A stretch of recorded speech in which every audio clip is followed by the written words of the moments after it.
आज राज दरबार में राजा कंस बैठा हुआ है, विचार कर रहा है कि हमारा काल कैसे मरे।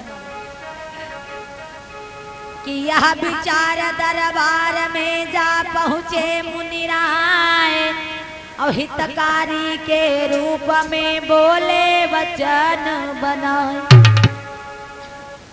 महाराज कंस राज दरबार में बैठे हुए थे, उसी समय देवर्षि नारद पहुंच गए। बोले क्या हाल है राजा कंस? राजा कंस बोले हमको ही मालूम है, हमारे का बीतत है, तुम तो आए हो। आज राजा कंस कहने लगा महाराज क्या बताएं, जो भी मेरा योद्धा आज तक उस नंद के छोकरे को मारने के लिए गया वो वापस नहीं आया। नारद बाबा कहने लगे तुम्हारे साथ में बहुत बड़ा धोखा हुआ। क्या?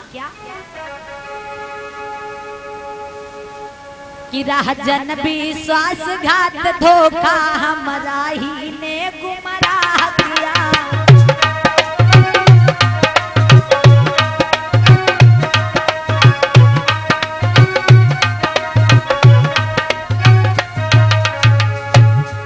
राजन विश्वासघात धोखा हमारा ही ने गुमराह किया।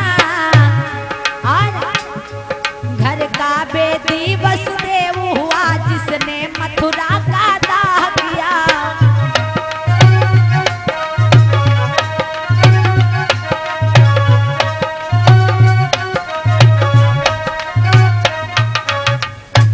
राजन तुम्हारे साथ में बहुत बड़ा विश्वासघात धोखा हुआ। क्यों? कि घर का बेदी लंका ढावे है? बताया जाता है कि घर का भेदी यानी कि घर का ही एक ऐसा व्यक्ति होता है जो घर का भेद बाहर ना बताए तो बाहर वालों को पता कैसे चले। बताया कि घर का भेदी कौन हुआ? वसुदेव। और जिसने मथुरा का दाह किया। कहने का भाव अर्थ यह है कि वसुदेव ने जो नंद का छोकरा है ना, वो वसुदेव का ही पुत्र है, जो कि वसुदेव यहाँ से लेकर के गोकुल को पहुंचाए थे। कहा राजन तुम्हारे साथ में बहुत बड़ा धोखा हुआ है। जो सातवें गर्भ के खंडित होने की सूचना तुम्हें मिली थी, वो सातवां गर्भ खंडित नहीं बल्कि माया योग के द्वारा खींच से वो रोहिणी के गर्भ में डाला गया, जिससे बलराम का जन्म हुआ। कहा सुनो तुम्हारे साथ में धोखा हुआ है, वसुदेव ने ही तुम्हारे साथ में धोखा किया है। अब जैसे नारद बाबा बताएंगे वसुदेव धोखा दें, तैसे वसुदेव को पकड़वाए। देवकी वसुदेव को पकड़वा करके फिर से जेल में बंद कर दिया। बताया है जेल से मुक्त कर दिया था कंस ने देवकी वसुदेव को। कब? जब उस लड़की ने आकाशवाणी की थी कि तेरा काल गोकुल में पैदा हो चुका।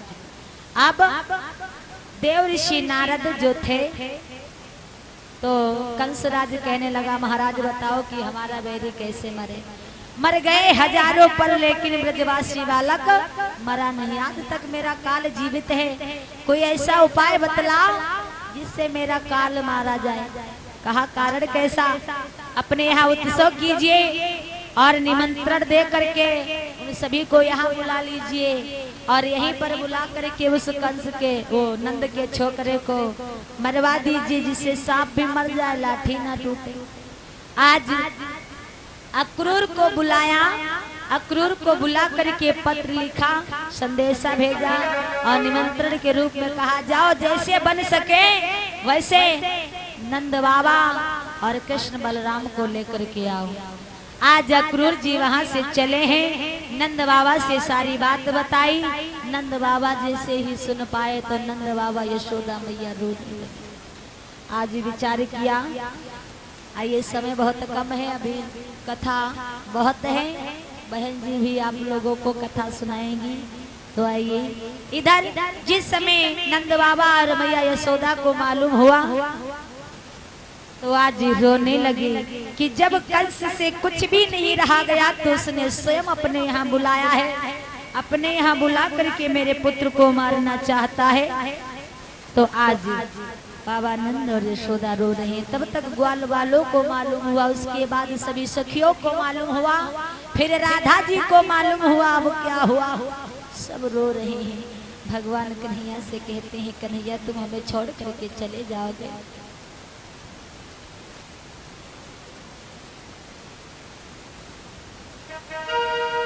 बोल वृंदावन बिहारी लाल की, बोल राधे रानी सरकार की।